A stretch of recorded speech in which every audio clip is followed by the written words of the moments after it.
Hello, everybody. I hope you're doing well. Welcome to a We've Read the Documents live stream this evening.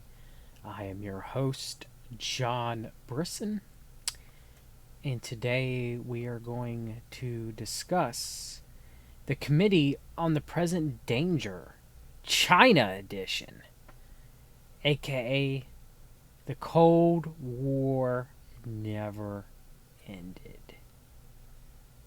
Which is true. It's always just rebranded if it's not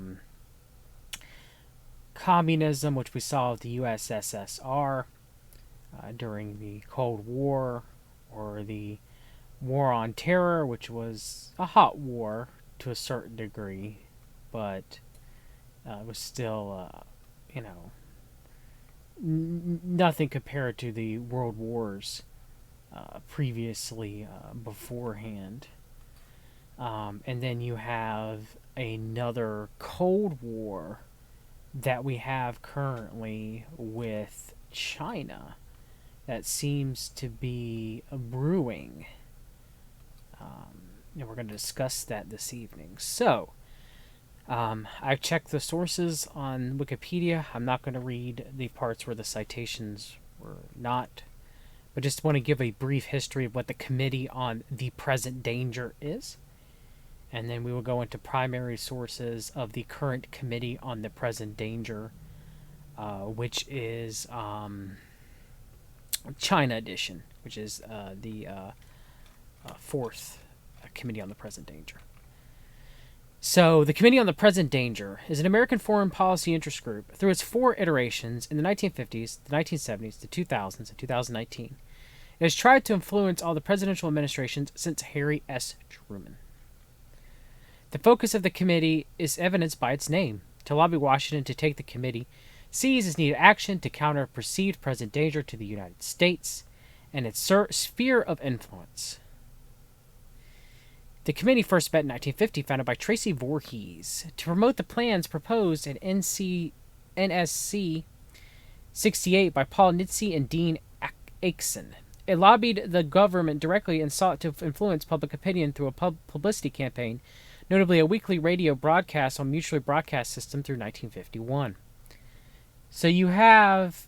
Well, I'm going to get to that nation state. Yeah, now you spoil a little bit further. You spoiled Tom Clancy's CMP involvement in naming a movie Clear and Present Danger that Harrison Ford starred in. But she skipped a little bit ahead. Good eye, though. Good eye. The first Clear and Present Committee on... I was going to call it Clear and Present Danger. The first Committee on Present Danger, 1950. On December 12th, 1950, James Conant, Tracy Voorhees, and Vannevar Bush, which isn't related to any other Bush family that I can find out, announced the creation of the Committee on the Present Danger. The group is formed to support the Truman administration's remilitarization plans, contained with NSC 68. The present danger to which the group's title referred was the aggressive designs of the USSR, the CPD announced. So it was first started, beginning of the Cold War, and you got some pretty heavy-hitting names in here. Like with all of them, you might recognize, like J. Robert Oppenheimer, Edward R. Murrow. So you got some, some names. Probably some people might recognize some more of these names more than others. But each iteration, you get Robert B. Patterson. I recognized him. Each one you'll get more people that we recognize more in the modern times. So the first one is dealing with the emergence of the USSR. Okay, so the second Committee on Present Danger is 1970s. And again, it's going to be dealing with the USSR. So on November 11th, 1976, a second iteration was announced. The name of this version of the committee was borrowed from the 1950s version. It was not a direct successor. 141 founding board members and policy statement, Common Sense and the Common Danger, were introduced at CPD's launch. Some of its members lobbied for were members of the 1976 Team B, providing an opposing view to the CIA's Team A. CBD provided 33 officials of the Reagan administration, including Bill Casey, Richard V. Allen, Jeannie Kirkpatrick, John Lehman, George Shultz, and Richard Pearl. Ronald Wilson Reagan was a member himself in 1979, and you will hear when I play clips from the current Committee on the Present Danger of China that they discussed that. They talk about, well, that's how Ronald Reagan prepared himself that would eventually lead to the demise of the USSR. So yeah, and of course there's a lot of names in here that people recognize. I'm not going to read them all, but I've already read some of them at the top.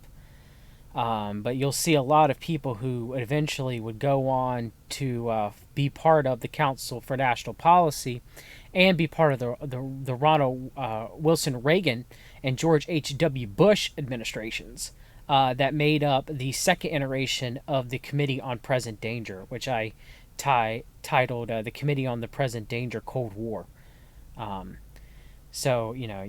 It seems just to get a few. Richard Mellon Scafee, which me and Recluse have discussed, a big financier to the Secret Right, was a part of this. Jeannie Kirkpatrick, which I mentioned her earlier, she was a major neoconservative. William Colby, of course, former director of the Central Intelligence Agency. William Casey, also former director of Central Intelligence Agency. You got the J. Peter Grace, who was a Knight of Malta industrialist. He was a founding member of the Council for National Policy. Quite a few people. And then you get Norman Podhoretz, the paleoconservative. So good wholesome group mix of people here that just wanted to fight against the communism and the Cold War, like we're talked about. Okay. So next you have the third Committee on Present Danger, which I titled the War in quotation marks on Terror.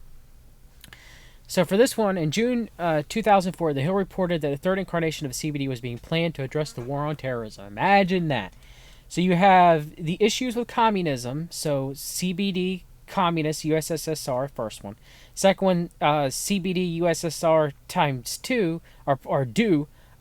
Cold War edition. And then you have the third Committee on Present Danger, which is the War on Terror edition. So it's interesting that this think tank to influence American foreign policy, they keep running through these different scams that the world order has been involved of as far as pushing the military-industrial complex further. It seems like each time we have one of those time periods for us to go to war, for your boys to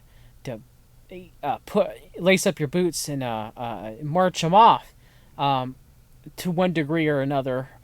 You have these Committee on Present Dangers. So the third one was on the War on Terror. The incarnation of this committee was still active as of 2008. Its stated goal was to stiffen American resolve to confront the challenge presented by terrorism and the ideologies that drive it through education and advocacy. And ahead of 2004 Committee on Present Danger, PR pro and former Reagan advisor Peter D. Hanford explained we saw a parallel between the Soviet threat and the threat from terrorism. The message that the CPD will convey through lobbying, media work, and conferences is that the war on terror needs to be won, he said.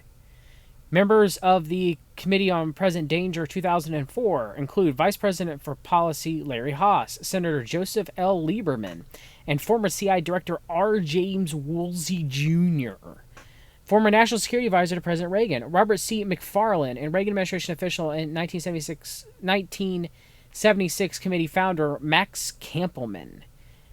At the July 20th, 2004 launching of the 2004 Committee on Present Danger, Lieberman and Senator John Keel were identified as honorary co-chairs. Other noting members of the CBD website include Laurie Mallory, Norman Podhoretz, Frank Gaffney, and Danielle Pletka, and other associates of the American Enterprise Institute, Heritage Foundation, American Israel Public Affairs Committee, and the Boeing Company. Oh boy. Oh boy. And that leads us currently to the Committee on Present Danger 4, which is China. The fourth Committee on Present Danger was established on March 25th, 2019. The revived committee aims to help defend America through public education and advocacy against a full array of conventional and non-conventional dangers by the ruling Communist Party of China or of the People's Republic of China. So there you go. And you can check the lists of members here on the Committee for Present Danger China's website. And many of them are CNP members. You have Frank Gaffney. So let's go and see if Frank Gaffney is CNP for the 2014 list.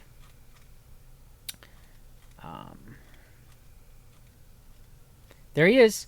Frank J. Gaffney Jr. So we got Frank Gaffney. Brian Kennedy. He wasn't when I checked on that list. Is he on the Seek God list? Let's see here. No. I don't. No, he's not. Steve Bannon. Yes, Steve Bannon from the 2014 list. Let's see good old Bannon himself. The true fourth dimensional chess player within the Trump administration.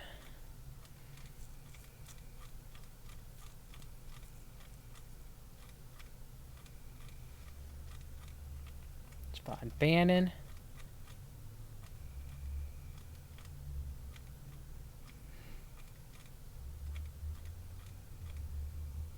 Here he is. Did I miss Bannon? I missed Bannon. Sorry about that. There you go. Stephen K. Bannon. Satan himself. Right there. So we got Bannon. We got Bill Bennett. Well, Bill Bennett, he was a former CNP member. Seek God should have Mr. Bennett on here.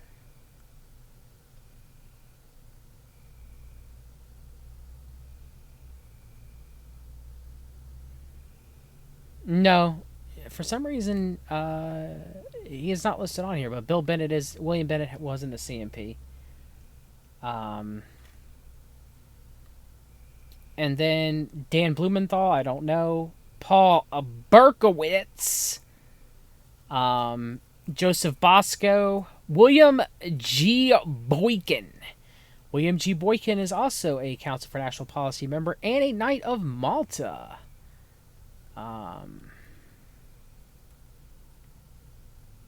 Mark Halperin, member of the Council on Foreign Relations, so he is a CFR member. Rod D. Martin. Now, Rod D. Martin's a CNP member.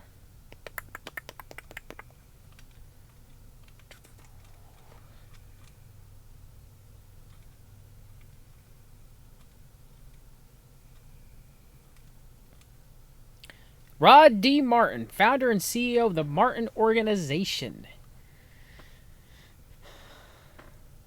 And former senior advisor to the founder of PayPal, which would be Peter Thiel.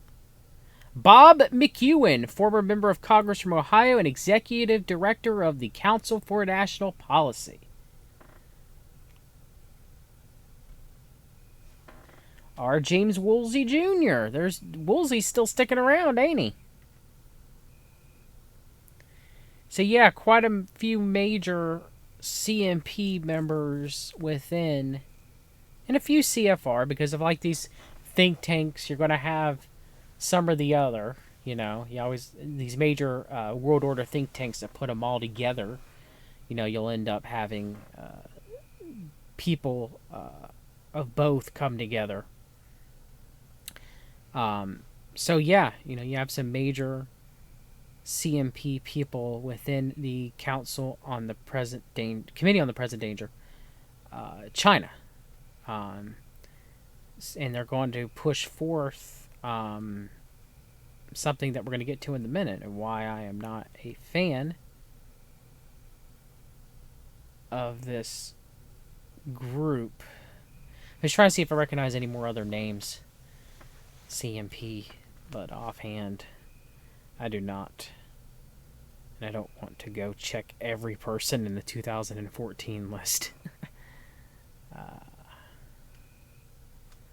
All right. So, same member list that was on Wikipedia. And then, of course, Seek God.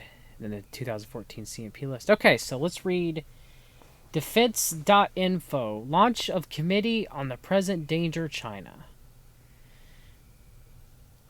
On March 24th, 2019, a committee on the present danger of China was launched in Washington, D.C.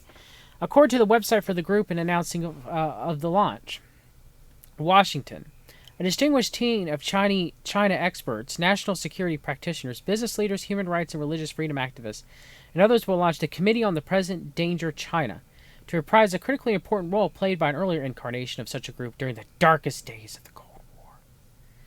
Then, as now, the United States face an existential threat from an aggressive totalitarian foe. Now as then, the nation needs to be awakened to the danger posed by the Chinese Communist Party and the country it misrules, and equipped with recommendations for mitigating the multifaceted and growing threat. Why is it our problem? Why is it our problem? Why isn't it China's problem? I mean, most people believe the Council on Foreign Relations and the Bilderbergers, Trilateral Commission, the left side of the world order, they run the Chinese Communist Party, and they run Communist China. Why is it our problem? Are the Chinese built for democracy and freedom? The ideals that supposedly we have in America.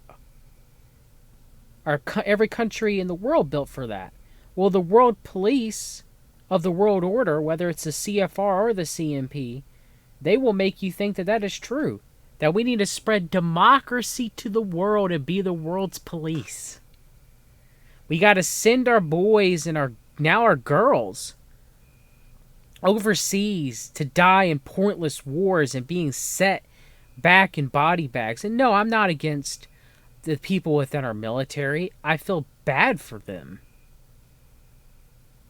And no, I'm not a fan of the Chinese Communist Party. I'm not a fan of communism. I detest communism, but I detest it just as much as I detest fascism and this so-called republic that we live in. So before people say, well, John, you just love China. No, I don't. The Chinese people, let them sort it out themselves. I'm not against them. I'm not a fan of the Chinese Communist Party. But I'm not a fan of almost every government, if not all of them. So what's the point? Why do I have to choose? Now, as then, the nation needs to be awakened to the danger posed by the Chinese Communist Party and the country it misrules, and equipped with recommendations for mitigating the multifaceted growing threat. The CPDC's mission statement, the mission of the Committee on the Present Danger of China, is to help defend America through public education and advocacy against a full array of conventional and non-conventional dangers posed by the People's Republic of China. As with the Soviet Union in the past, Communist China represents an existential and ideological threat to the United States. And to the idea of freedom, just by their existence? It wasn't the case for the USSR. So why is it the case for China? One that requires a new American consensus regarding the policies and priorities required to defeat this threat. And for this purpose, it is necessary to bring the bear of the collective skills, expertise, and energies of a diverse group of experts on China. National security practitioners, human rights and religious freedom activists, and others who have joined forces under the umbrella of the Committee on Present Danger China. Founding members of the Committee on the Present Danger China, a number of whom will be present at the press conference on Monday, include Brian Kennedy, Chairman Frank Gaffney. I'm not going to read the list. Second line of defense. Okay, so they talk about the event that they hold and people were spoken from it. Bill Gertz. Now, Bill Gertz is a very interesting name because Bill Gertz writes for, down here, like it says, the Washington Free Beacon. But Bill Gertz also writes for the Mooney Washington Times. It's interesting they link to the Free Beacon part of it. But they don't link to that he also writes for the Mooney Washington Times. Since 1985, by the way, when it was, definitely run then by the Reverend Sung Mung Moon. So yeah, he's been a long-term writer for the New York Times. Washington Times. Which is, a major Council for National Policy, right side of the world order paper are owned by the Moonies, and Reverend Sung Mung Moon. So I guess we're supposed to trust him. At least he's not a pinko commie New York Times writer.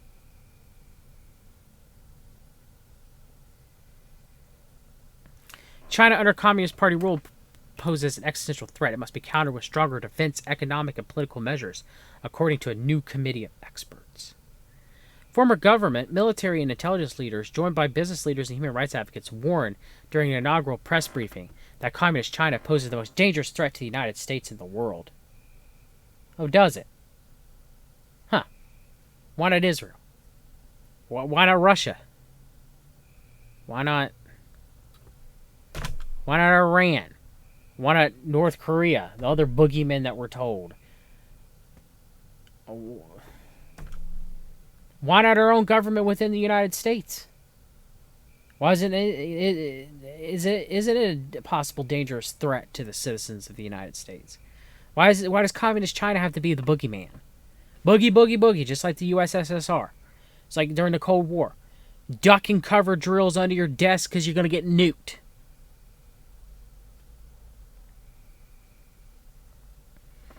Creation of the Committee on the Present Danger of China allows 3 early iterations of the storied organization that played influential roles in the American national security policy beginning in the 1950s and throughout the Cold War and after. The panel includes a blue ribbon roster of 43 experts, including former CIA Director R. James Woolsey, former Education Secretary William Bennett, former Undersecretary of Defense and Intelligence retired Lieutenant General Gerald Boykin, and former Representative Frank Wolf, Republican of Virginia. Other notable figures include University of Pennsylvania China specialist Arthur Waldron, strategic missile defense expert Henry Cooper, China's Christian activist Bob Fu, former Voice of America China broadcaster Sasha Gong. So Sasha Gong, who was an American propagandist who broadcast American propaganda to China. I mean, they do it to us, but I'm just pointing it out there. That's what Voice of America is. But guess what? Because of the repeal of the Smith-Mundt Act, you can now listen to Voice of America here in the United States. Oh boy, get your own propaganda. Turn on Voice of America, Trump Radio. And retired Navy Captain James Fanell, former intelligence director for the Pacific Fleet.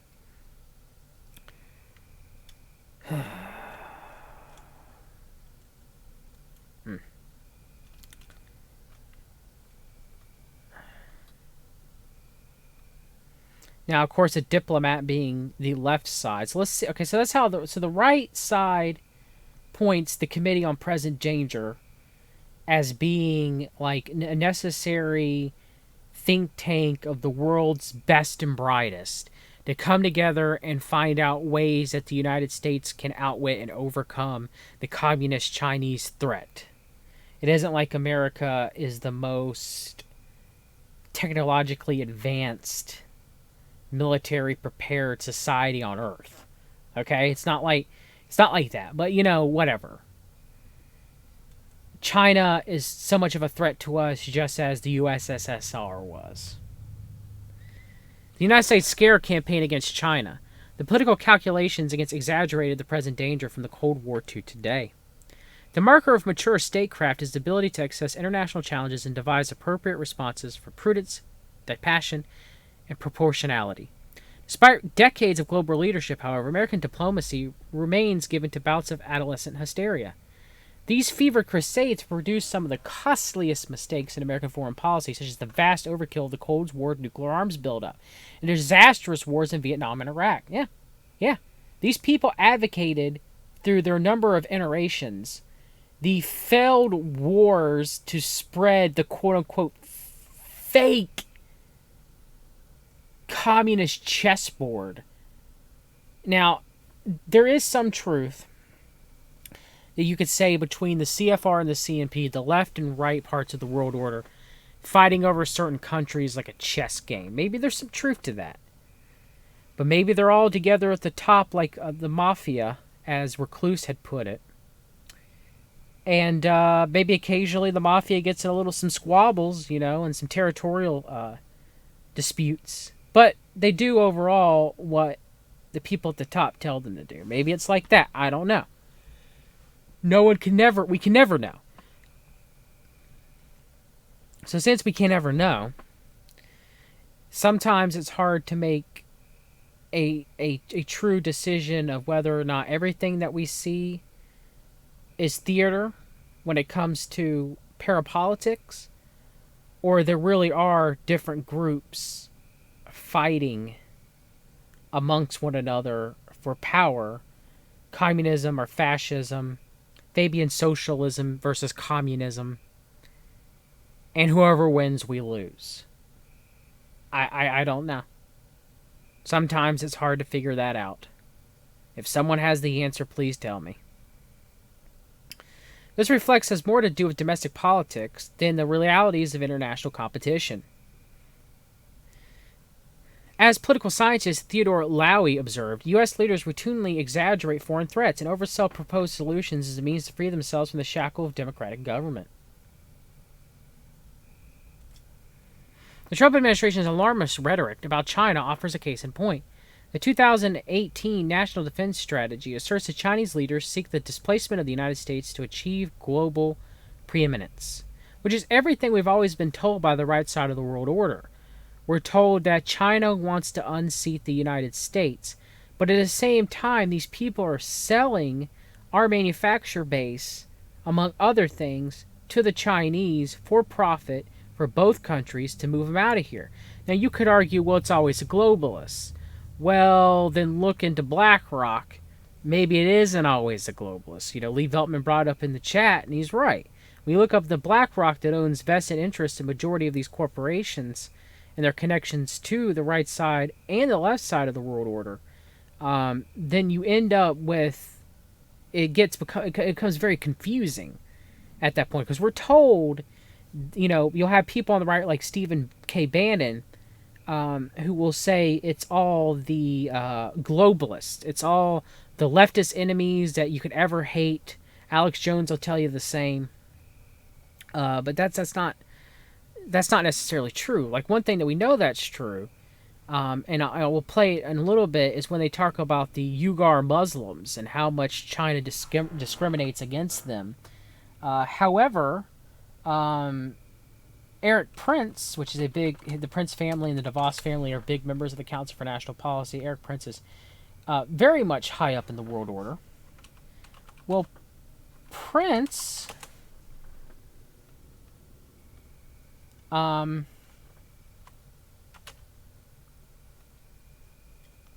on, I'm getting it over here to you guys. Where Prince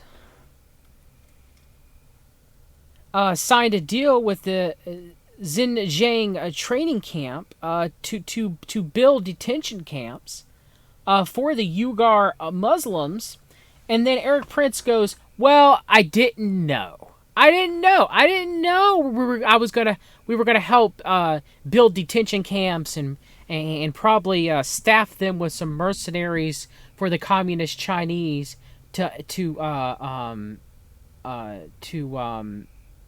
oppress the Uyghur Muslims."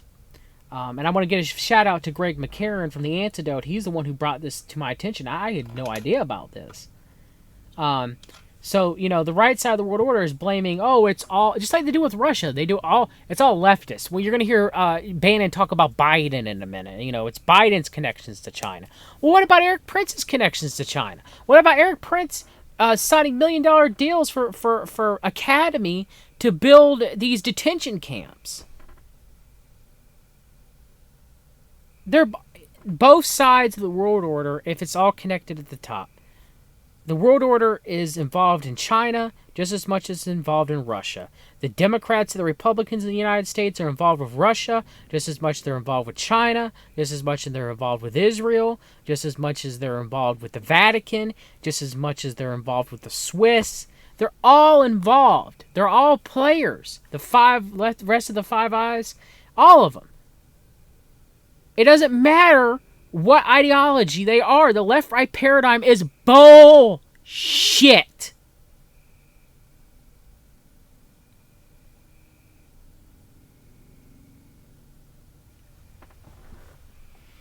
And people will buy back into it because of the Hong Kong flu. They'll buy back into it because they're told that this is China's fault, and it may be. It may very well be. It may have been released to quell the Hong Kong rebellions by the Chinese. It may have been an accident that occurred, act of nature, from the Wuhan wet market, seafood market. It may have accidentally escaped from the lab. Who knows? Just as much as it's a possibility that the United States launched it, among others, at the Wuhan Summer Games, the same time that Event 201 was taking place back in October. This disease, COVID-19, affected China and Iran and maybe North Korea. We don't even know what the hell's going on in North Korea. The worst that we know of. We don't know about the numbers. We don't know who's lying. We don't know the effects of non-native EMF. We don't know the true effects of the virus itself. We're all in the fog of war of all this together. We don't know. All I can tell you is that the world order is lying. They are lying. And we're in the fog of war. And we may never know the complete truth. But however, to think that the United States or Israel or Russia are not involved in this, and that's all the communist Chinese and the CCP, I don't know what to tell you. Because some people are going to buy into it only being the CCP, and it may be. But it's not enough for me to stick a gun in Johnny's hand and tell them to go over to China and fight a war with the Chinese, or send drones, or however the heck they're going to do it, because China got to pay what they owe.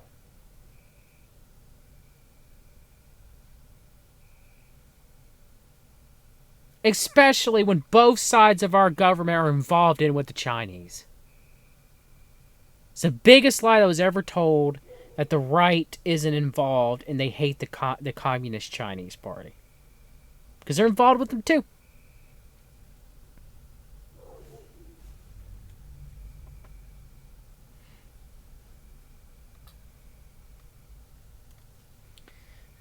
So let's play some Committee on the Present Danger China. Alright? Let's play some of them. Now this is CMP member Newt Gingrich. Okay? Evil. Evil man. Alright? So when he complains about 5G, what does he complain about? Does Newt Gingrich, former House Speaker, does Newt Gingrich complain that 5G, just like other forms of non-native EMF, 4G, 3G, 2G, the dirty electricity in your house, does he complain that those things can cause ill health, and 5G will just be a personification of that, especially if you live in a major city where there's more antennas, like the New York City, for example? No. No, that's not why he's mad. No. He's mad because China and Huawei are winning the race in installing 5G.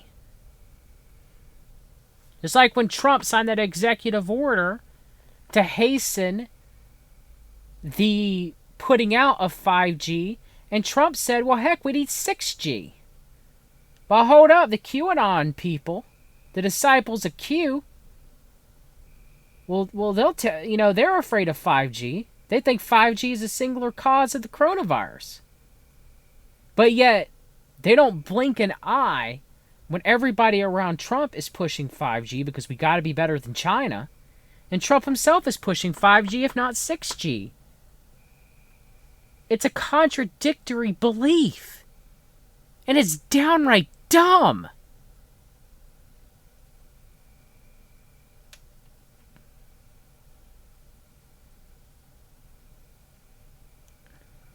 It is downright dumb. But these people have been fooled. These people have been fooled.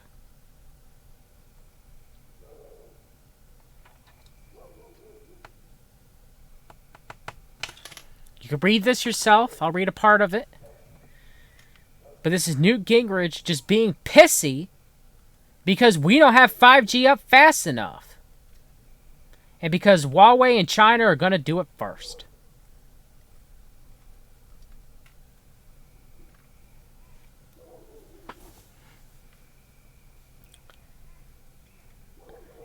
The spectrum, 5G, being made available in the United States millimeter wavelength, covers only short distances and thus is poorly suited to cover rural America. This means huge swaths of the country would never get 5G coverage and will lose major opportunities as a consequence of the government's poor choice of spectrum allocation. The spectrum that other countries are making available, sub-6G, is owned by the United States by the Department of Defense. If made available, this spectrum would cover large distances and result in the production of equipment capable of competing with Chinese alternatives. Screw 5G, let's go to 6G. Department of Defense already owns the spectrum. Let's go to 6G, screw it. That's why Trump's executive order said 6G. 5G is a waste of time, let's go to 6. Gotta beat the Chinese. Committee on the Present Danger, China. China's the worst. Gotta beat them. Gotta be better than China. Screw 5G, let's move to 6.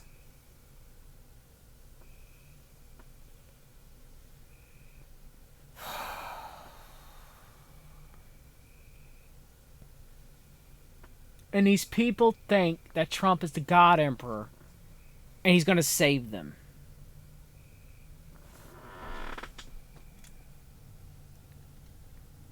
Right there. President Trump's goals are exactly right. The United States must achieve 100% 5G coverage for rural America as rapidly as possible and begin executing a serious implementation strategy by the spring of 2020. Not every part of rural America has 4G. Why? And Lord, God, these people are going to make me curse. These people are going to make me curse.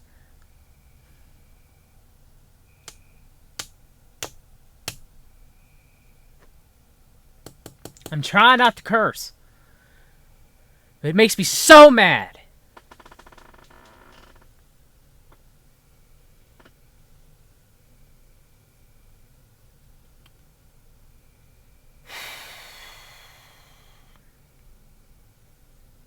The United States must develop a strategy to beat Huawei in technology and financing so the next generation of worldwide internet outside of China's borders will be based on principles of freedom and the rule of law. Yep. You need 5G and 6G because the worldwide internet is based on the principles of freedom and the rule of law. Achieving these two great goals will require a national attitude at the level of ambition similar to those of the Manhattan Project or the Apollo program. So nuclear bombs and going to the moon. Interesting way of phrasing that, Newt.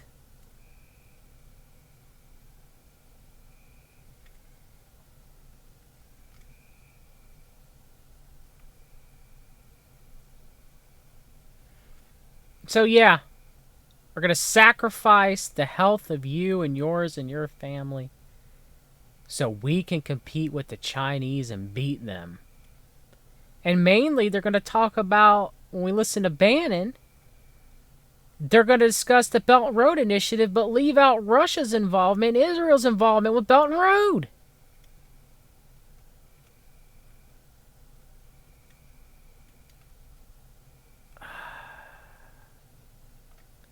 President Trump articulated the correct goals for 5G during the White House event. It will transform the way our citizens work, learn, and communicate and travel. It will make American farms more productive, American manufacturing more competitive, and American healthcare better and more accessible. 5G networks will also create astonishing and really thrilling new opportunities for our people. Opportunities that we've never ever thought we had the possibility of looking at. 5G networks must cover every community, and they must be deployed as soon as possible. As we're making great progress with 5Gs, we're also focused on rural communities that do not have access to broadband at all. working closely with federal agencies to get networks built in rural America faster and much more lower cost than it is even today. No matter where you are, you will have access to 5G. Well, thank God, Emperor Donald Trump. Thank him. Praise be to Donald Trump. These people, these Q-tards, these MAGA hat wearing people. And look, the MAGA hat wearing people, I ain't so mad at them because they don't know any better. All right? The Q people, with all the research you think that they do. I got an argument with a guy who's like, I've done hours and years of research. You don't know what I've done. I'm like, well, then you haven't came across a CMP. And you still trust the plan? And you have people like Jordan Sather going around and say, well, Trump's going to use, and Alex Jones even, Trump's going to use the healing modalities of specific wavelength technology and 5G to heal you instead of it causing issues with the frequency. Well, if that's the case, then why are they using the same registered frequencies? It's bullshit, Sather. It's bullshit, Sather. It's bullshit, Jones. It's bullshit.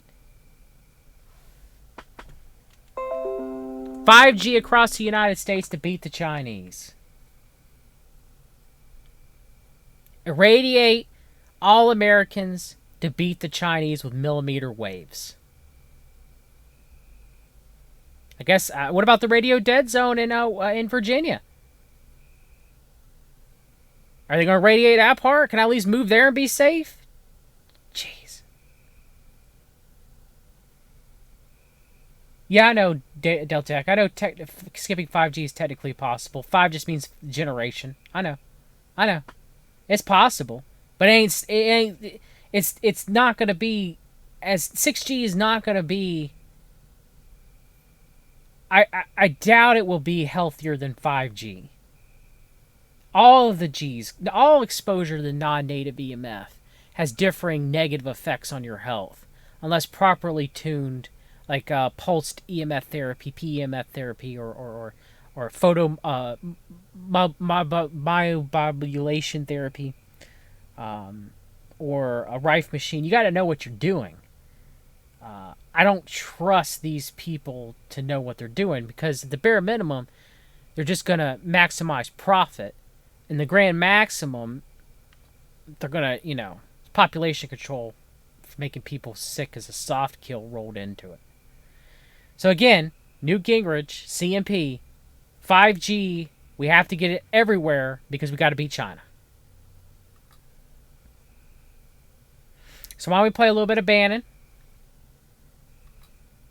Roger was just talking about on Wall Street. Oh, hold on. I got to start off voice meter potato. My bad.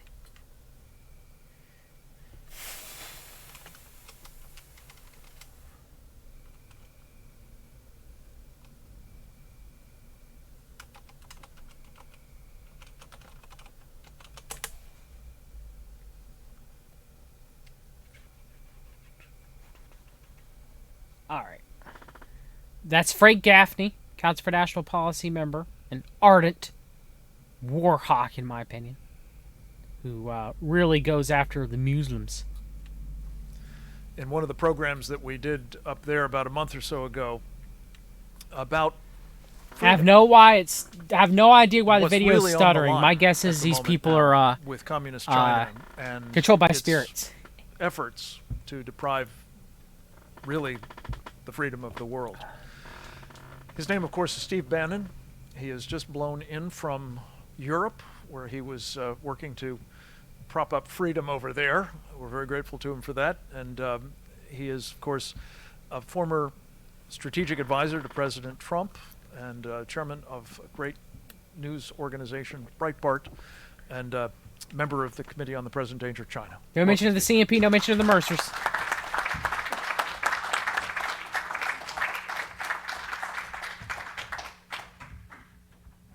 Thank you.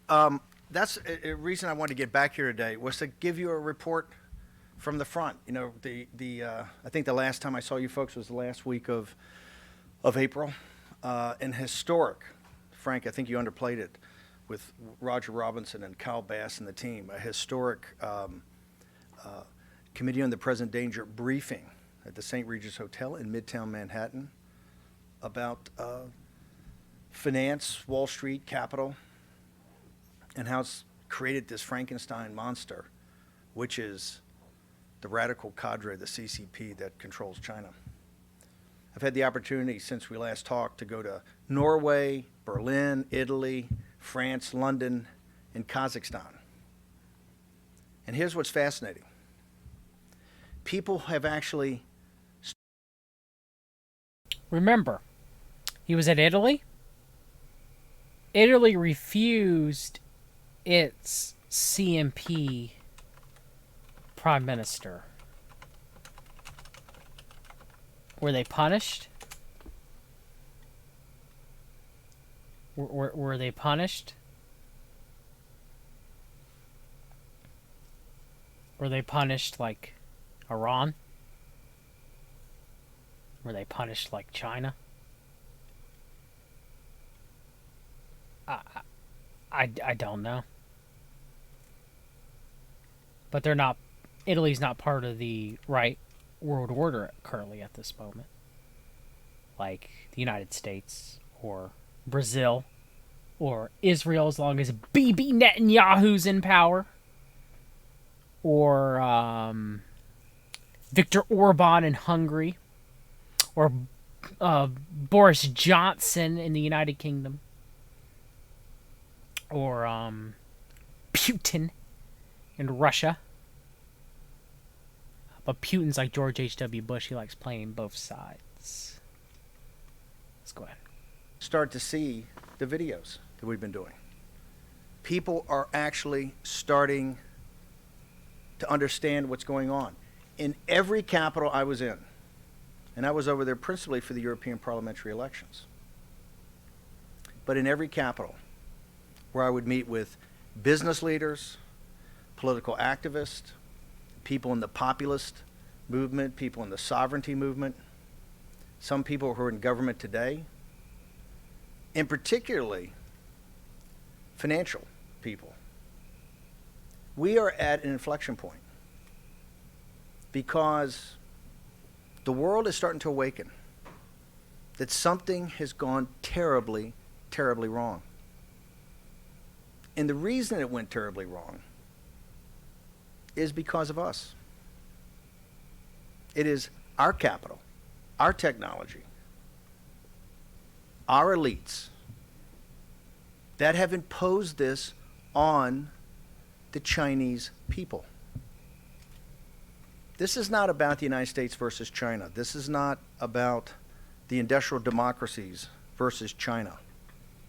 The Chinese people are among the most noble, hardworking, family-oriented, terrific people on the face of the planet. And their history of when they're allowed to have freedom of speech and freedom of religion and freedom of assembly and property rights and the rule of law is unparalleled, second to none.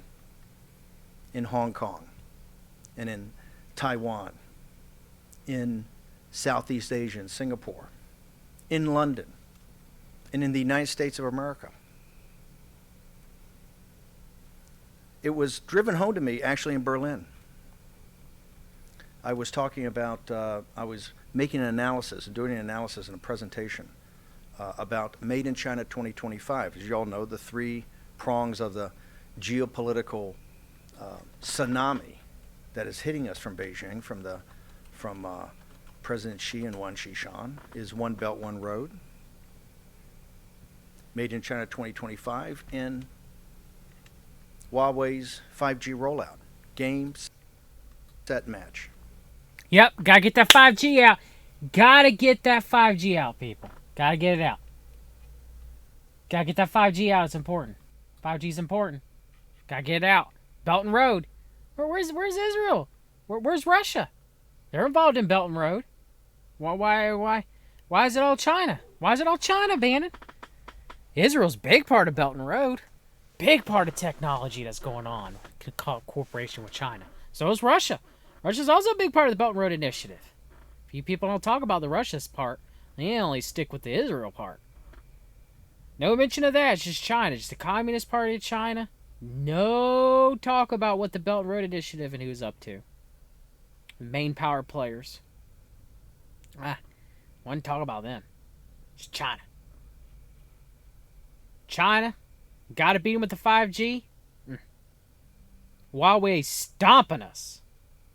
Gotta put 5G in every rural place, cover all of the United States, not one inch without 5G because we gotta beat them Chinese. The most extraordinary, ambitious, audacious geopolitical roll-up in mankind's history. Even if you give the benefit of the doubt, which I do not, but let's for a second do it, to the elites, to the Henry Kissinger and Graham Allison and that crowd, the Thucydides trap, which, by the way, is inculcated in all the elites when you go around and talk to them, whether it's in Paris or in Berlin or in London.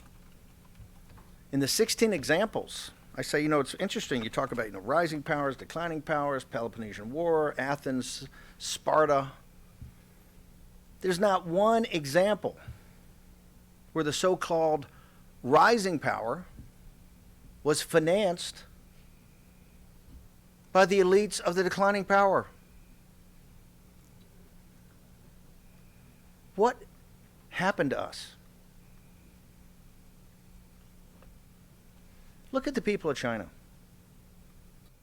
Bannon's right there. Yeah, the United States, the elite of the United States and the world elites finance China. They picked them over the United States. The United States is on the way out. China's on the way in. Yeah, I'm not a fan of that being a United States citizen. But to say it's just the left, just the globalists, that the right side of the world order had nothing involved. Now, come on now, Bannon. Now, come on. Across a broad section, Uyghurs, Falun Gong, Dalai Lama, the Tibetan Buddhists, the underground evangelical Christian church. I want you to know something. Every time that they always mention the plight of the people in China, it is always the Uyghur Muslims first, then Falun Gong, and then the Tibetan monks, and then Christianity. Christianity is always last that I've seen. I've watched a lot of these videos by them. It is always last. Why, Bannon? You're a supposed Christian. Why wouldn't you mention the Christians first? Why wouldn't you say the Christians, then the Uyghur Muslims? Why is Uyghur Muslims always mentioned first? Why is Falun Gong always mentioned first? Or second? Falun Gong, of course, running the Epoch Times. The Epoch Times is a propaganda piece of the CMP and Falun Gong and spreads a lot of QAnon BS. And God Emperor Trump, that Trump's our guy. And yes, Falun Gong has been persecuted by the Communist Party of China. I'm not denying that. And I understand why they would be rooting for the overflow of the CCP. But you gotta realize that this is propaganda and where their propaganda comes from on that. You gotta realize that the Epoch Times is Falun Gong CMP propaganda. Just like the Washington Times was Mooney CMP propaganda.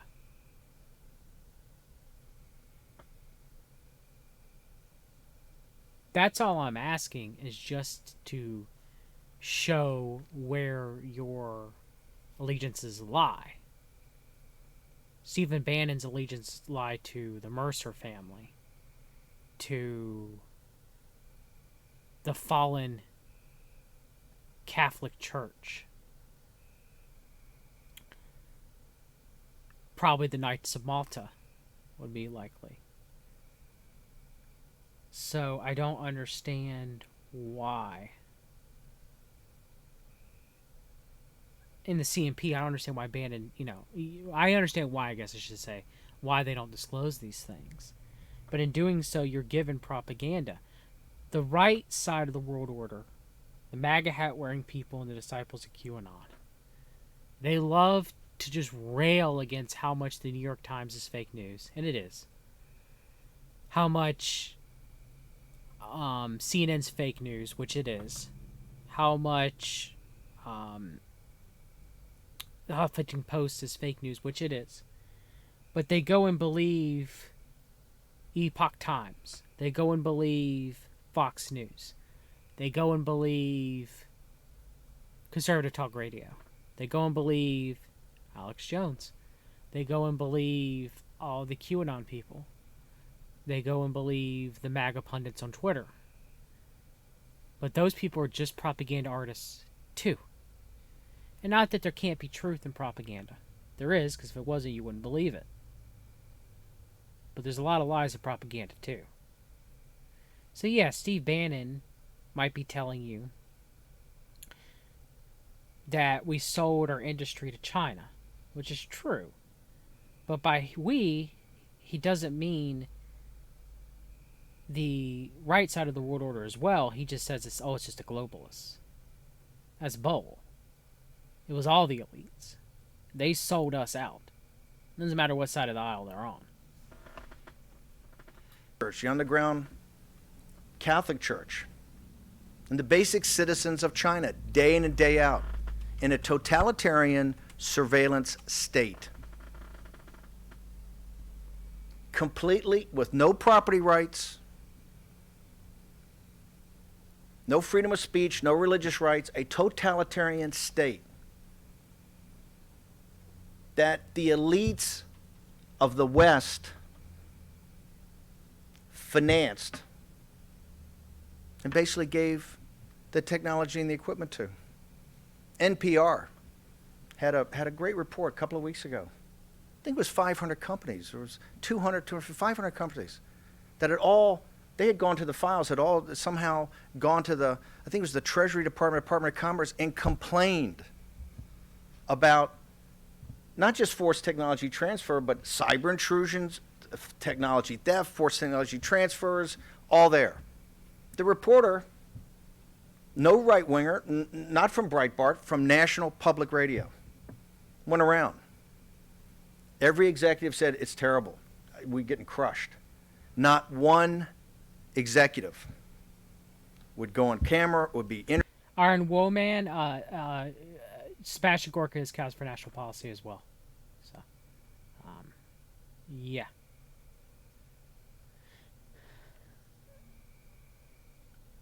interviewed, would give their name, etc., for fear. In Germany, it hit me in the solar plexus. Somebody sat there and said, Merkel and this crowd, and the Davos crowd, and the guys in Brussels are exactly like Hillary Clinton and the elites in the United States.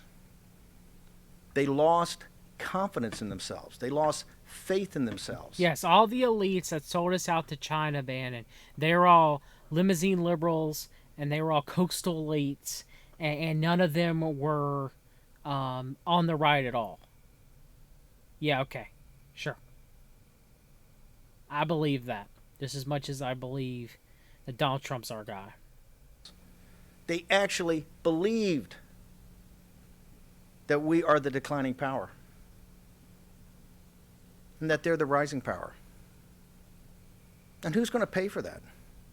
Who's first paying for it is the Chinese people. It's upon their shoulders that this burden has been foisted. Wouldn't it be us, Bannon? Because we lost our industry. We lost our blue-collar jobs. Our middle class was hurting. Why are you going to kiss up to the Chinese people? You're an American. I'm not going to say what the CCP did to the Chinese people is a good thing. I'm not going to say that the world order funding the CCP to make them a world power is a good thing either. And that it's not hurting the Chinese people. It is. But shouldn't we come first, Bannon? The great part about this committee and what we've been doing, the work, is it's off the shoulders of who's the closest equivalent to old 100 names. And that's the deplorables. If it wasn't in the summer and in the fall of 2016, we wouldn't be here. This would not have happened. Because the deplorables found an instrument. Donald Trump. And that instrument, as you can see in England today, is an armor, in all of its imperfections, is an armor-piercing shell. Why? Because he took down... But it's the deplorables that said, He took down the I don't European understand Union, all this or he high finance. shot I him don't because understand Brexit? all this, you know, Is that what Bannon's mumbo saying? jumbo. But here's what I do understand: the factories left, the jobs left with them, and the opioids came. Okay. And who were one of the biggest suppliers of the opioids they're banning? Who? Who? Would it be Purdue Pharmaceutical and the Sackler family? Huh? What, the Sackler family funded the right and the left? Oh, no, you're not going to talk about that. You're going to give the same talking points that Alex Jones does, that all the fentanyl's coming from China. And nothing to do with Arthur Sackler. Nothing to do with the Sackler family and Purdue Pharma. Nothing to do with the CIA, and many, many, many times they've been caught throughout the years for drug trafficking. The Mexican cartels, and I'm not saying that China probably isn't trafficking some opium over here too. But while our soldiers are still guarding the poppy fields in Afghanistan that the Taliban had destroyed before we went over there,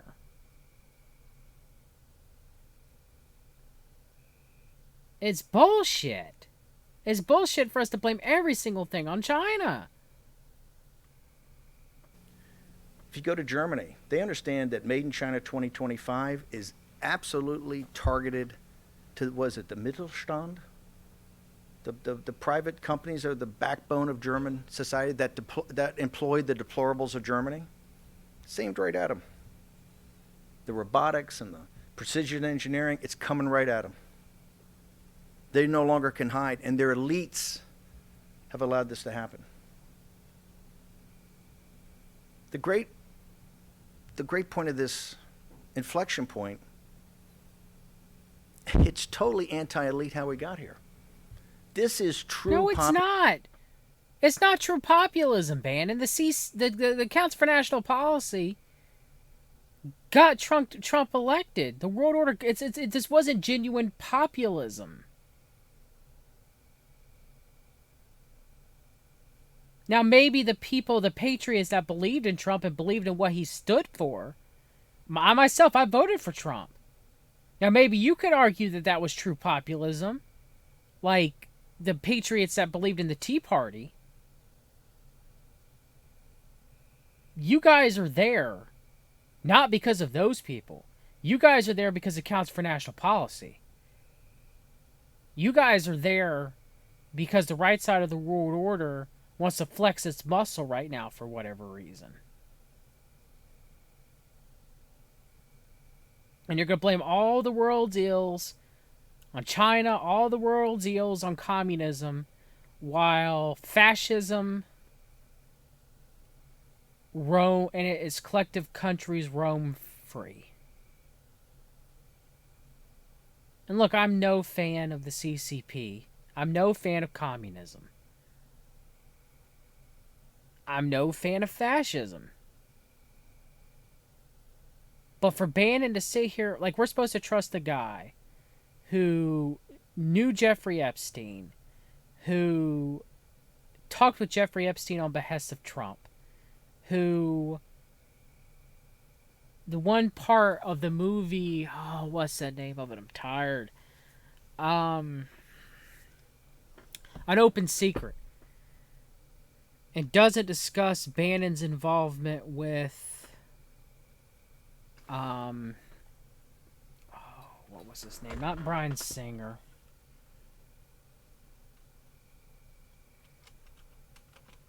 It was Pierce Brock from the Mighty Ducks. His gold company. Brock Pierce. That's it. Brock Pierce. It was Brock Pierce's involvement with Mark Collins Rector. That's who it was. And Stephen K. Bannon's involvement with Mark Collins Rector. That wasn't talked about in an open secret. Bannon's as dirty as they come. Bannon as dirty as they come. But people on the right love him, just like they love General Flynn. Flynn's dirty too. Populism. This is true, the grit and determination. The only way that we're going to take down this radical cadre, the CCP, is old 100 names. When finally they've had enough of it, and finally they understand that we in the West are going to hold our elites accountable. We're not going to do this anymore. You've seen the work of Roger Robinson. You've seen the work of different members in the committee. Are we going to hold the right accountable? Are we going to hold them accountable for Iran-Contra, the Franklin scandal, the Mariana Islands sex trade scandal, 9/11? Are we going to hold them, the war on terror? Are we going to hold them responsible for that too, Bannon? Yourself included? Or are we just going to hold the globalists? And now people are all shocked. You know, they can't believe there's been gambling going on in this establishment, right? Here's your winnings. But from Kazakhstan to Berlin to Paris to Italy to London to Bergen, Norway, when I show up, they want to talk about populism, they want to talk about this sovereignty movement, they want to talk about nationalism. But you know what they really want to talk about first? They want to talk about China. It permeates everything. It is the central issue of our time. And the central issue, the core issue, is how we took the great values of the West and looked the other way for money. My favorite publication, the New York Times. I mean, he's right. Everybody looked away for money. NAFTA. I mean, heck, Trump signed NAFTA 2.0. At least Trump didn't sign the TPP. I'll give him credit for that. But both sides of the world order sold us out. They sold us out. The middle class is dead. Especially with this coronavirus, it's dead. Middle class is dead. Dead.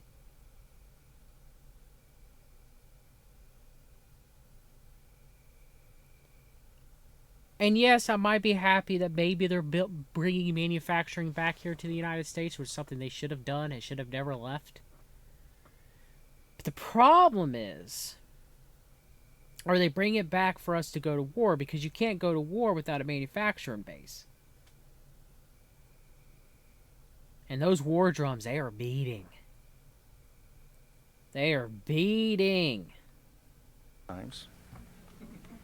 Today, on its page 1, right hand, has the brutal expose of a member of the cabinet, Elaine Chao, a Harvard graduate, I might add, Harvard Business School, based upon the work, part of the work of Peter Schweitzer, I'm very proud to say, and Peter Schweitzer, CMP. the Government Accountability Institute. This work came from many years ago. Remember, we did Clinton Cash. Took years to do that, to expose the... Yes, Bannon, tell us again how corrupt the Clinton Foundation is and how corrupt the Clintons are. And no, I'm not denying the Clintons are guilty as sin. They're horrible human beings. Countless numerous crimes. That's all we're going to talk about. That's when the right order gets up, it's all them. When the left order gets up, it's all the right orders. They're both guilty. Clintons. Bernie Sanders and other Democrats wanted to touch it. You know, Bernie had a pillow fight during that the primary. Wouldn't touch it. Mention it every now and again, wouldn't touch it. The Trump campaign, we went right at it, of her corruption. When Peter and the team finished, this is back in 2014, he said they thought, what should we do next? How about Chinese influence peddling in this city? And it was Peter's team that came up with the two examples. We're going to do we're going to do Republicans and Democrats. This is a This is where But it's only limited to hang out with the Republicans. It's only Elaine Chao and her husband. Man, now I'm Mitch McConnell, Cocaine Mitch. No, it's not. It's not. Eric Prince going over and building the Uyghur Muslim concentration camps in communist China using Academy. That Stephen Bannon cares so much about the Uyghur Muslims, but Breitbart has Eric Prince on. Okay. Now you understand? You get it? Y'all in the chat, you guys get it. Anybody who listens here who doesn't understand the Council for National Policy and the right side of the world order, you want to understand that. It's not okay when their guys are it's okay when their guys are doing it, but when the other guys are doing it, you have to call them out. When the Clintons are doing it, screw them. When the Trumps are doing it, it's fine. And vice versa if you're on the left. That's bullcrap. they say there's no bipartisanship. When it comes to taking Chinese money, they're bipartisan. Yeah. There you go. That's the truth in the propaganda that you heard of Bannon's speech. For both sides, it doesn't matter. They'll take it. They'll take the money. Doesn't matter whom it comes from. They'll sell out us in a heartbeat. Doesn't matter to whom. Bannon too. Bannon too. Took that Mercer money. Took that Zionist money.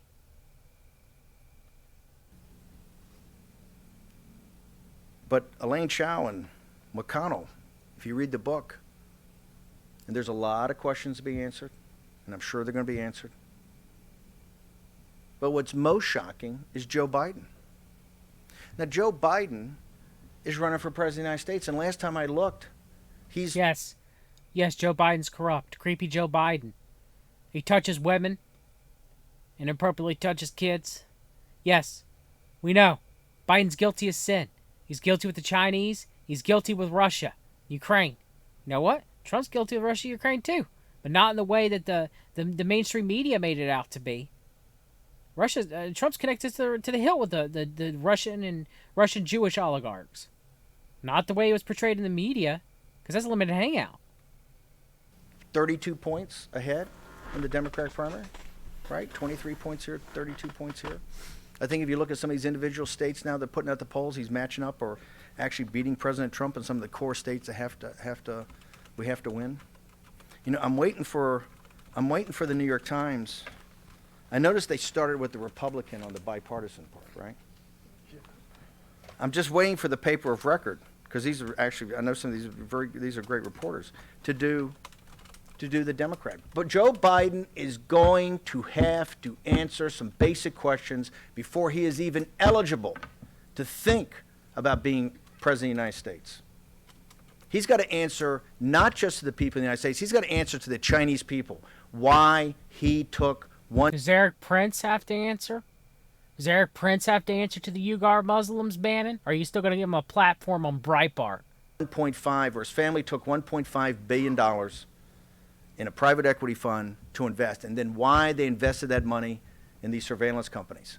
We have to know how he's been compromised. We have to know how much money they took. So Biden paid for the surveillance in the camps, or took money and bribes so it'll happen. And Eric Prince was the one who built the camps, the left and the right working together to oppress the Uyghur Muslims in China. Bannon's only telling you half the story. He ain't telling you the rest. We have to know. We got to see the documents that they pitched. We have to go back to the beginning. His son is totally and completely incompetent to run a private equity firm. You guys know how hard it is to raise that kind of money, the track record you have to have, the years of experience. And what was Biden over there in 2013? What he was over there for? The Munich of the 21st century is those islands in the South China Sea. They're going to cause more problems for Asian people. That's right. China's the same as Nazi Germany and this World War II, and get ready for World War III, because, you know, the damn dirty communist Chinese. In Korea, in Taiwan, in Singapore, in Japan. Those are stationary aircraft carriers. They allow the radical cadre of the CCP to say, this is a territorial sea, this is ours. Biden went over there, and Biden looked the other way. And Biden looked the other way in that entire time frame when they took hard cash from the Chinese Communist Party, the Bank of China. Remember, the Bank of China, unlike other G20 countries, is not independent. It reports, not to the state, it reports to the Chinese Communist Party. I know we got a time limit. I got a bolt, but here's what I want to tell you. The work that we're doing here is incredibly, incredibly important, and people that matter are looking at this now. Major publications, every day there's another expose. Every day they're asking questions like Roger Robinson just asked. Why are there different reporting requirements? Why can't you see the accounting papers? Look at these bankruptcies. Look at this bank that failed the other day, the regional bank in China. The other one's on the watch list. What is it, 25? I think it's 20 have not reported latent reporting. Wait till those dominoes start falling. Let's talk about the World Bank. Let's go into the World Bank and find out what they're doing to finance China. This is an outrage. And here's why it's an outrage. It's an outrage that we in this city, in Wall Street, in the city of London, in Frankfurt, can fully understand what's happening to the Chinese people. They all know what's happening to the Uyghurs. They all know what's happening to the Dalai Lama and the Tibetan Buddhists. They all know what's happening to Falun Gong. They all know what's happening to the underground Christian and Catholic Church. They understand the surveillance, totalitarian dictatorship of what it's doing to the Chinese people. Everybody knows. You can't hide anymore. And yet, they still want to finance it. They still want to provide the technology for it because they want to make a buck. But Eric Prince did the training. He did the training. They helped build the camps. Bannon, you're a liar. We have to stop that. We have to hold ourselves accountable. This was not Xi. This was not Wan Shishan. This was us. We did this. That Frankenstein monster is our responsibility. We have a fiduciary, and I like the way that Roger Robinson used underwriting. We have a fiduciary responsibility to unwind this. This is not about trade. This is not about soybeans. This is not about steel. This is the highest moral imperative we have. And I don't want to hear people say, oh, in the 1930s this, 1930s that. That was horrible. That's then. This is now. We see this. We're going to have to live with this. 100 years from now, they're going to accuse us. And that's why I'm so proud to work with you guys. Our work's just started, but I'm telling you it's getting traction. And here's what. The rats are leaving the ship, and they know they can't hide anymore. Thank you very much.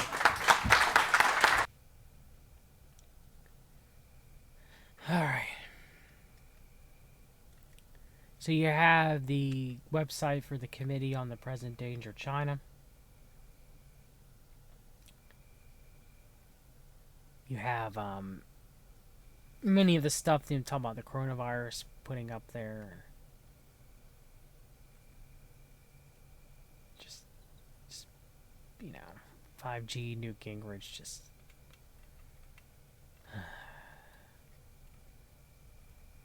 And you have another panel of them speaking to different people.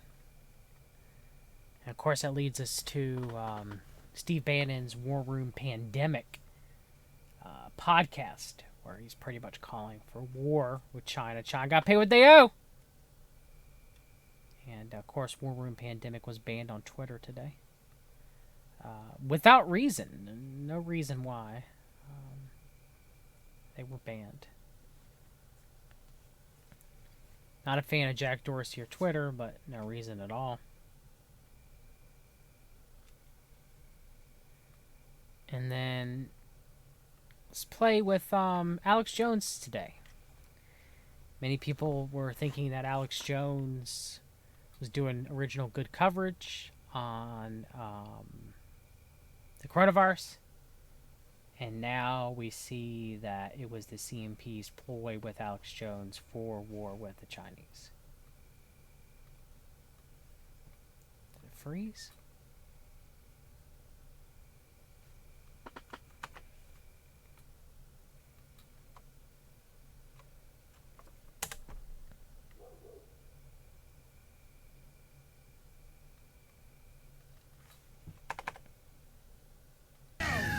As I said before they cranked this up, I said the impeachment against Trump will fail, the removal will fail, but they're going to launch something big, probably a bio attack or a physical war. It got almost no attention Saturday and Sunday when warships and fighter planes flew over Taiwan, and China officially said, in fact, reprint me that article, please, that they are preparing for military action against Taiwan. We are now in a new world war. It's economic, and it's with collaborators in our media and our government. I am beyond angry now. I am so disgusted that they're doing this, they're trying it, and it's so reckless, and it will lead to war. Mark my words. We're at war with China. I wouldn't be surprised if we don't launch nuclear attacks within months. Or they launch attacks on us. It's on. Awesome. Folks. And it's going to be like the time that Alex Jones. Xi Jinping needs to destroy Trump. That's the headline. No, it will be you who are destroyed. I can't stop it. America is now I fighting can't for stop time, it. but we will win. All right. So, yeah, it's like the time Alex Jones said that Y2K, that Russia was launching nukes at the United States, and Bill Cooper called him out. Now it's oh yeah, don't worry everybody listening. China's probably, we're gonna launch some nukes at China, or they're gonna launch some nukes at us. And a big 4-3, no biggie, no biggie. I have studied the globalist and the eugenicist and their operations for 35. Yeah, you never studied the CMP because you were a member of it, and you didn't want to talk about it. It's all the globalists. Ain't that right, Jones? Ain't that right? It's all those nasty globalists. How dare they? Years. I kind of fell into it when I was a teenager researching it. It was so fascinating. I was always into comic books and science fiction. I started reading history books that were around the house about World War II, World War I, ancient Rome, and I was like, wow, this is much better than fiction. Truth is stranger. The CMP, and so, you remember instead of being it, like a fake you didn't want to professor, you know, that gets a degree studying one area, I studied a wide range of things. And so now, watching the globalists launch their full assault, I mean, their takeover, their AI, anti-human takeover, their medical tyranny takeover, their wipe out the third world. Are we doing that? Don't we have medical tyranny here? And wasn't Trump pushing HARPA to categorize more, take away more of our private health care, and to push red flag laws, to have them monitor using Operation Safe Home, so they're listening in using your phone, and if you get an argument with your wife, you get a knock on the door from the local sheriff to take your guns away because you're a threat, because that's all Trump. That's all the Trump administration. That's not the communist Chinese.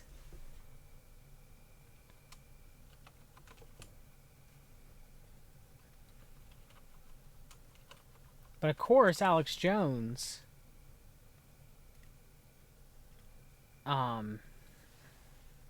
is going to leave that part out.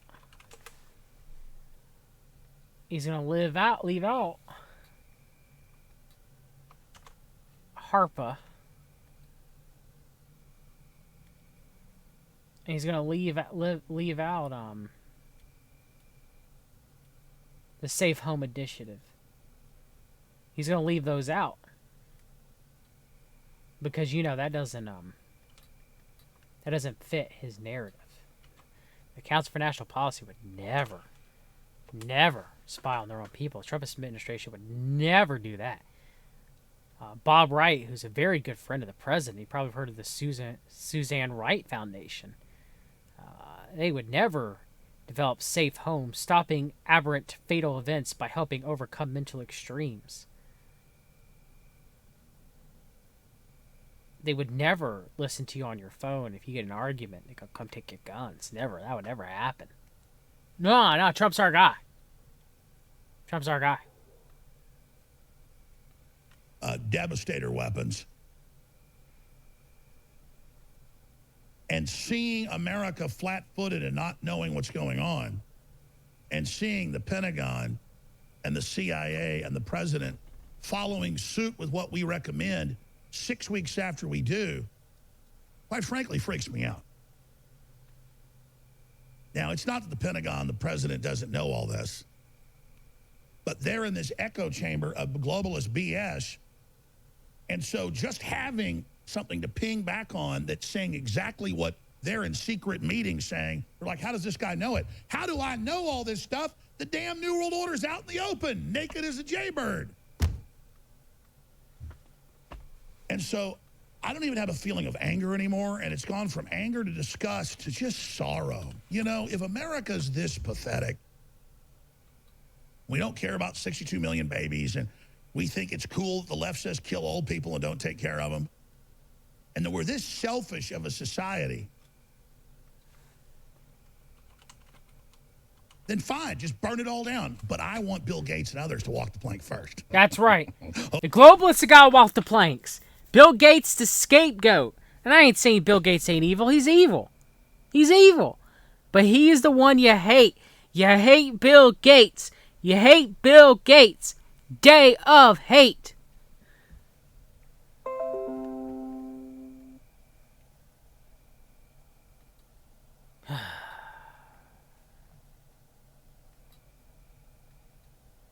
That's where we're at. That's where we're at. So you got Alex Jones pushing for war. The CMP wants him to. You got Jack Posobiec. He's reporting in War Room Pandemic. Him wanting it. You have Rush Limbaugh, Sean Hannity. They're all pushing for it. All your CMP talking points, all pushing for it. All of them. You know why? Because they want war with China. They want to sacrifice us for their war.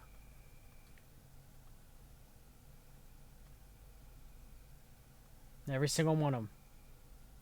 For our sons and our daughters to go to war again.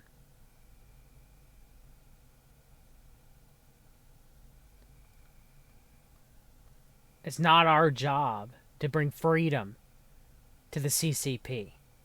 How many false flags got us into wars previously? Lusitania. Lusitania.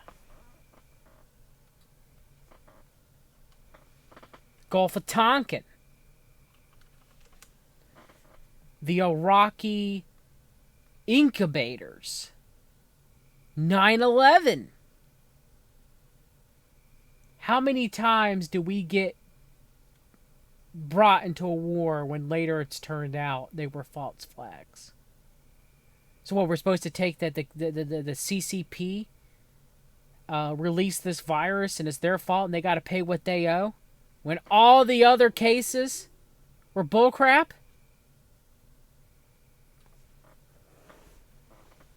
What about the attempt with the USS Liberty?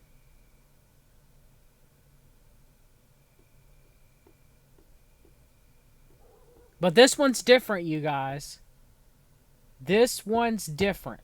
Pearl Harbor's different.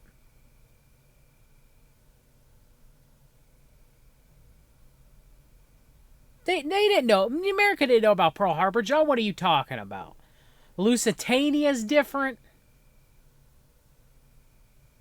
The Iraqi incubators, that was real. Weapons of mass destruction were real. 9/11 wasn't an inside job. What are you talking about, John? This time, the CCP really stepped in it. Like all those other times I mentioned. The times that what got us in the wars and the times where they try to get us into wars. This time it's real.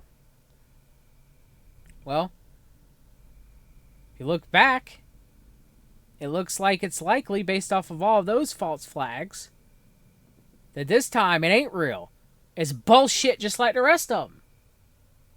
But I guess we gotta send our boys to die. Because CCP gotta pay what they owe.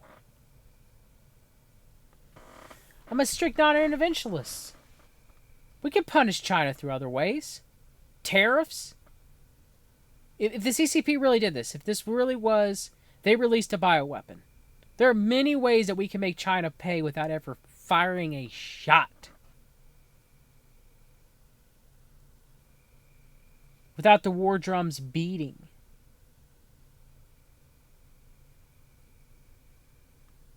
But no, it doesn't matter.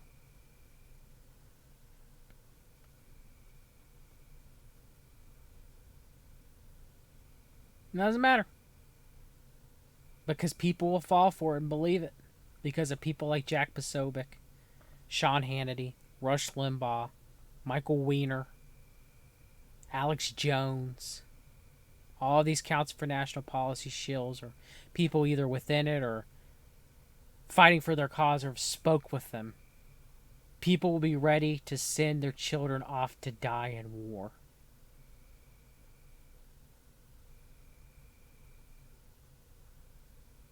Because of the propaganda, and it makes me sick.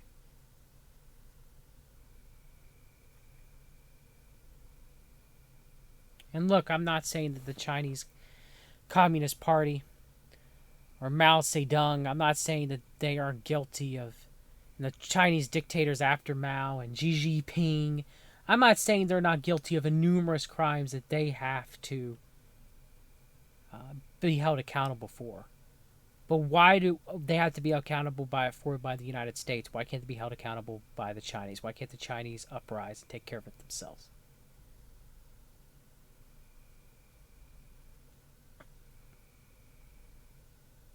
And Greg, thank you, Greg McCarran. Tucker Carlson, too. Yeah, how can I forget Tucker? I gotta do my my stream on Tucker. He's not who people think he is either.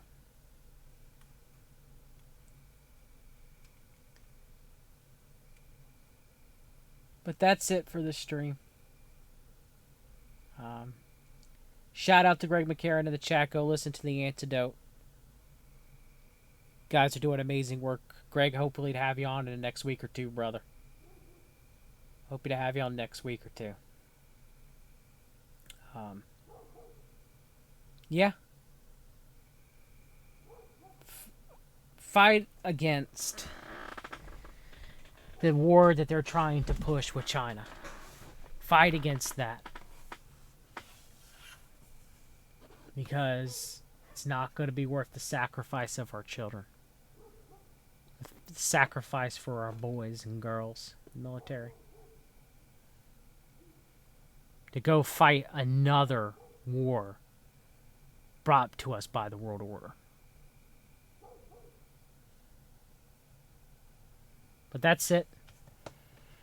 Hope you guys found some knowledge in this stream on the Committee on the Present Danger of China, aka the Cold War never ended. And it didn't. It changed from the Cold War to the War on Terror. And now it's changed to the War on the CCP. And these people like Jack Posobiec, who act like they're patriots, will tell you you got to go fight for God and country yet again.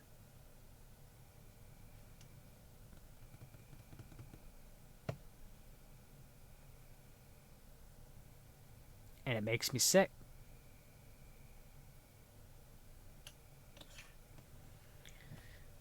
All right. Take care, everyone. Till next time, always read the documents. Take care.